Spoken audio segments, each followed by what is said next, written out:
I only understood this too late, but it was what transformed my life the most. Everything began to change when I stopped talking about what I was going to do and simply started doing it. For many years, I believed that sharing my plans was part of the process. I talked about what I wanted to build, about who I wanted to become, about the paths I intended to follow. And every time I spoke, I felt a surge of energy, a temporary motivation, as if it were already happening. But over time, I began to notice something that didn't make sense.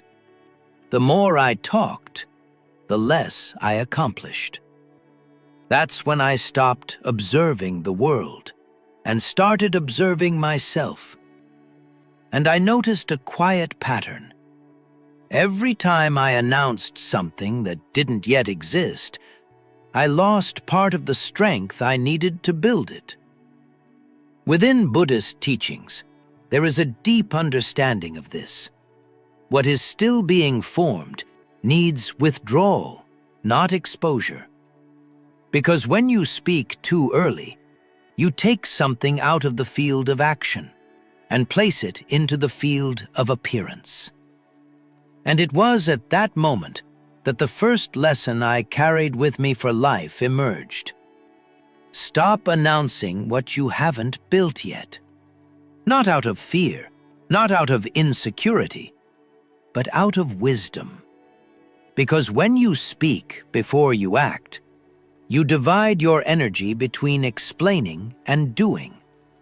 And that division almost always weakens your path. I began to keep more to myself, not hiding, but protecting. I stopped talking about what wasn't ready yet and directed all my attention toward building in silence. And something very clear started to happen.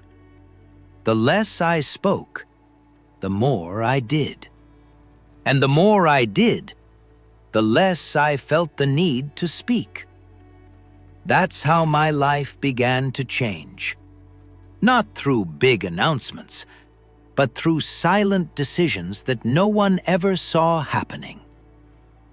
If you enjoy this kind of content, leave a comment telling me where you're watching from, so I can like your comment and subscribe to the channel, my friend. Let's continue.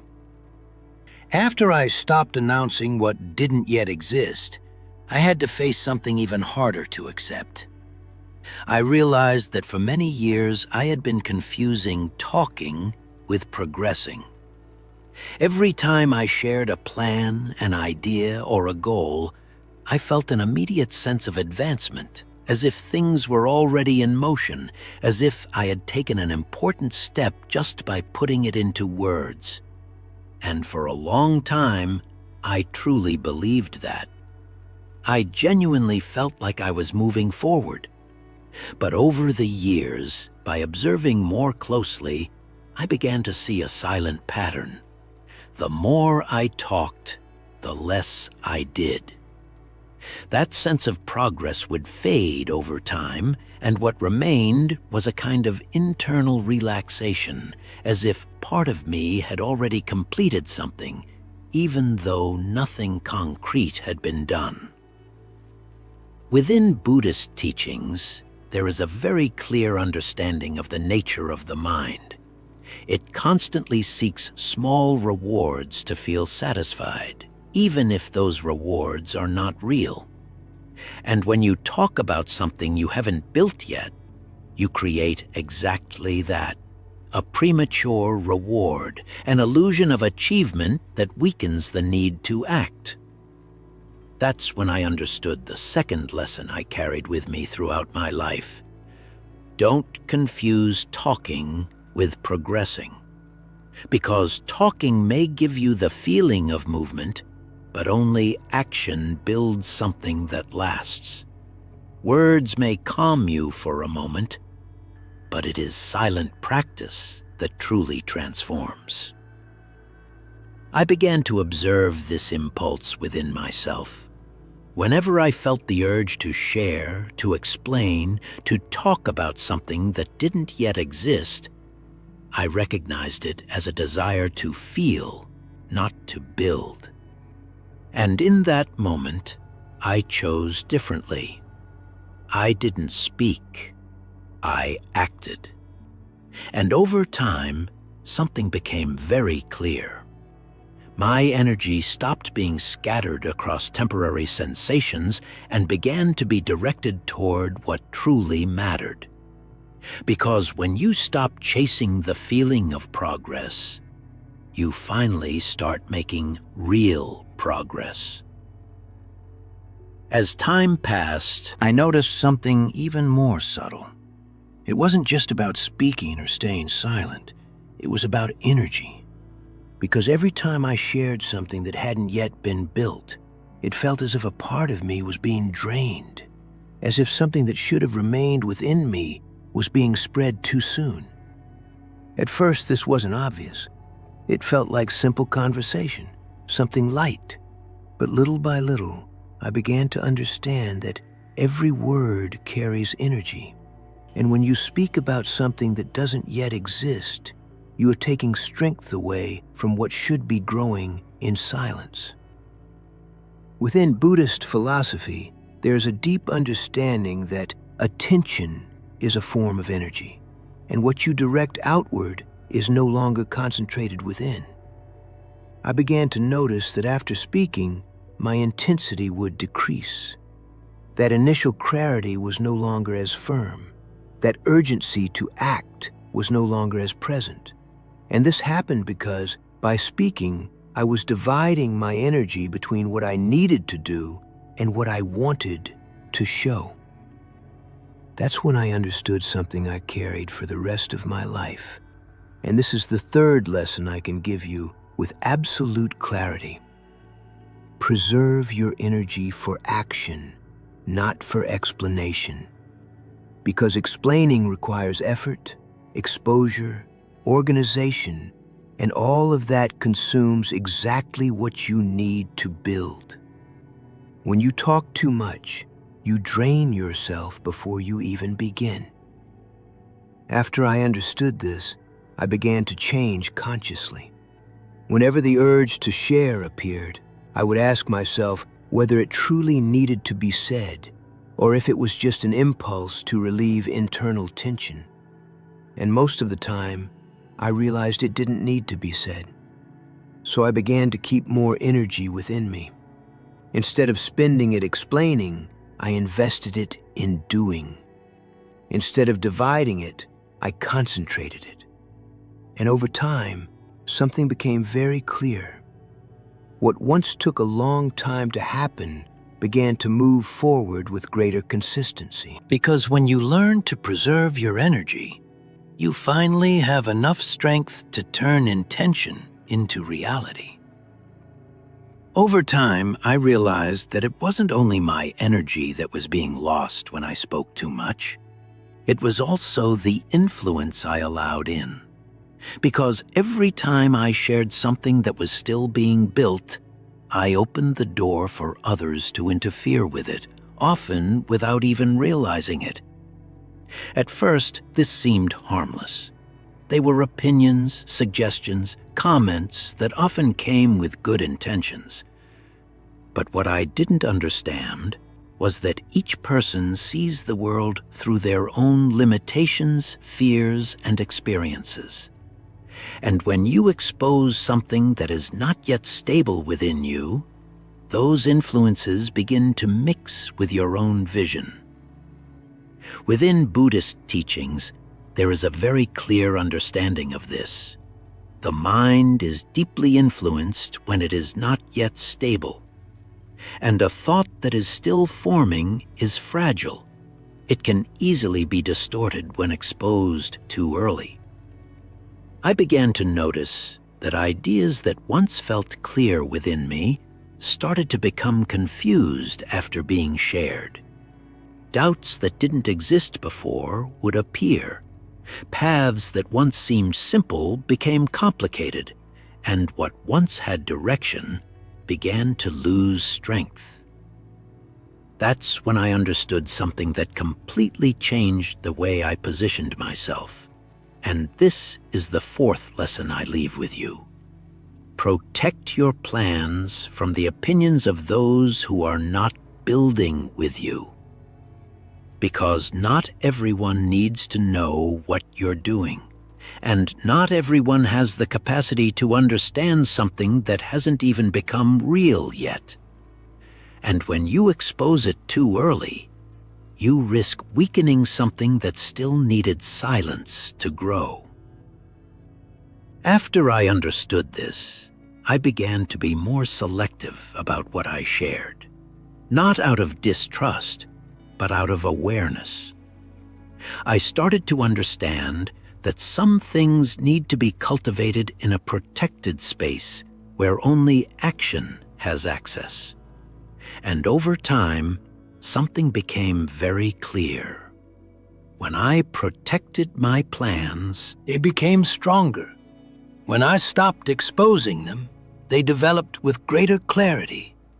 Because what is still growing does not need opinion, it needs protection. Then I had to face something even more difficult to accept. Many times, I wasn't speaking because I needed to. I was speaking because I wanted to be seen. And this was one of the most delicate points in my life, because it disguises itself very well as enthusiasm, as joy, as the desire to share something good. But when I began to observe more honestly, I realized there was a quiet desire behind many of my words, the desire for recognition. I wanted people to know what I was doing, what I intended to build, who I was becoming. And this fed something inside me before any result even existed. Within Buddhist teachings, there is a constant warning about the ego. It doesn't need much to manifest.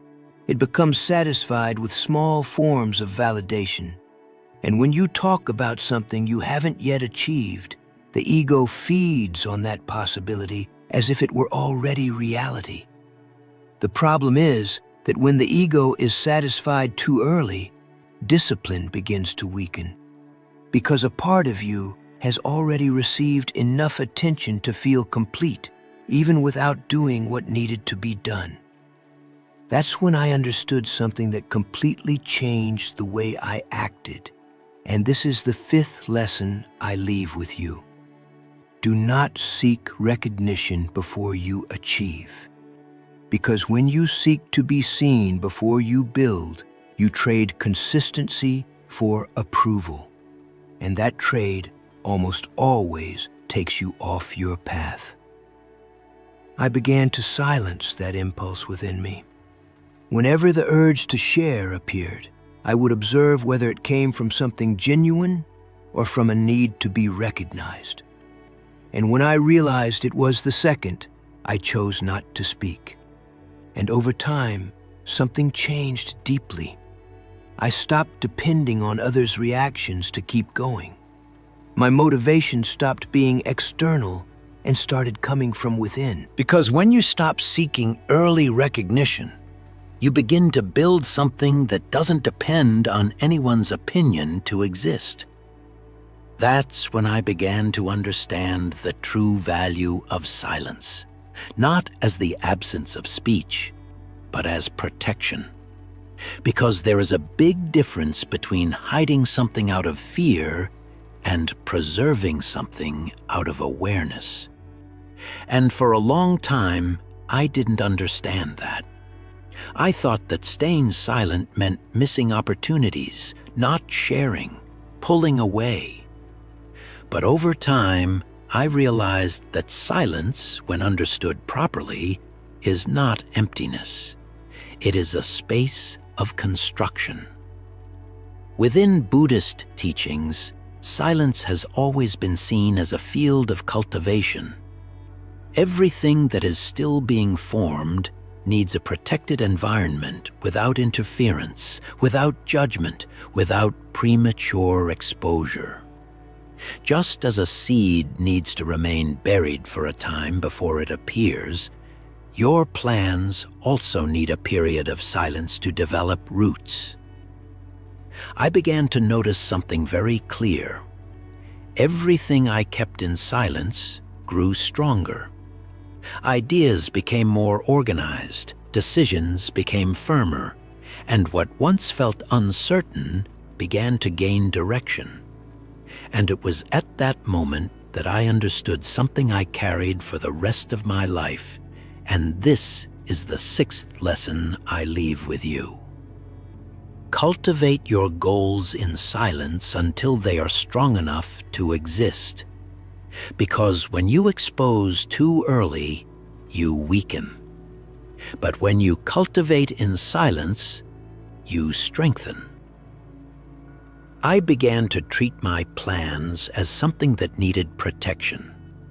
I stopped sharing while I was still understanding, stopped talking while I was still building, stopped exposing while I was still strengthening. And over time, something very important happened. I began to trust the process more. I stopped depending on external validation and started developing internal conviction. Because when you learn to cultivate in silence, you don't need anyone to believe in you. You already know what you are building. That's when something changed definitively in the way I lived. I started to act without announcing. And it may seem simple, but it completely transformed the speed and consistency with which things happened in my life. Before, part of my energy was always directed outward, explaining, sharing, imagining how it would be received. But when I stopped doing that, something became very clear. All that energy returned to me. Within Buddhist teachings, there is a very direct understanding of this. What you disperse cannot sustain itself, and what you concentrate becomes stronger. And when you stop talking, you naturally begin to do more, because there is no longer any division. I began to notice that my steps became more solid. I didn't need to justify what I was doing, didn't need to carry external expectations, didn't need to deal with the pressure of having said something that wasn't ready yet. I simply moved forward. And that's when I understood the final lesson I can give you clearly after 100 years of living and observing the human mind. Do more in private and let the public see only the result. Because when you act in silence, you gain freedom. Freedom to make mistakes without exposure, to adjust without pressure, to grow without interference. And that accelerates everything in a way few people ever experience. Over time, something became evident. What I built in silence didn't need to be explained when it appeared. The results spoke for themselves, without effort, without justification, without the need to convince anyone. And that's when I understood something that seems simple but changes everything. When you stop talking about what you're going to do, you finally create space to actually do it.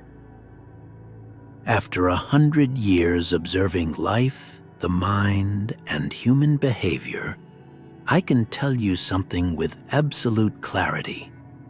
Most people don't fail because they lack ability. They fail because they talk too much and do too little. It's not difficulty that destroys plans. It's exposure before the right time. It's not a lack of opportunity. It's energy scattered into words, opinions, and expectations that should never have been created. Throughout my life, I've seen many people with great ideas, but few with results. And there was almost always a quiet pattern. They shared everything, sought validation, felt temporarily satisfied, and then lost the strength to continue. Meanwhile, those who truly transformed their lives followed a different path. They spoke little, observed more, acted in silence, and allowed results to emerge naturally without needing to explain, prove, or convince. And when you put all of this together, all the lessons I lived and learned over the years, something very simple becomes clear. Don't announce what you haven't built yet. Don't confuse talking with progressing. Preserve your energy, protect your plans. Don't seek recognition too early. Cultivate in silence, and do more in private. Because when you live this way, something changes deeply. You stop depending on others' reactions. Stop sabotaging yourself with expectations. Stop wasting energy where it shouldn't go. And begin to build something real. And in the end, there is a truth that few understand, but that changes everything once you accept it. What is real does not need to be constantly spoken. It becomes visible through what you do. So if there is something you truly want to build, don't start by telling everyone. Start by doing.